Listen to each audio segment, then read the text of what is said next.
All right, this is my buddy, and at school he has learned what did you learn?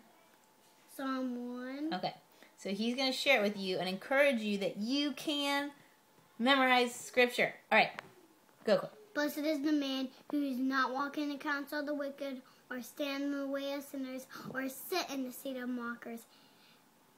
But his delight is in the law of the Lord, and on his law he meditates day and night. He is like a tree planted by streams of water, which yields its fruit in its season.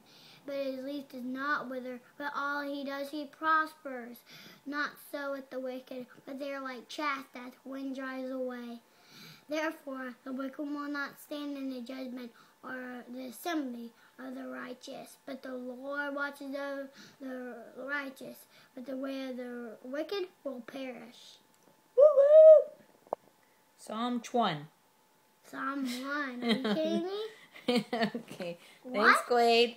All right, let's do this. Let's hide his word. Bye. Ha!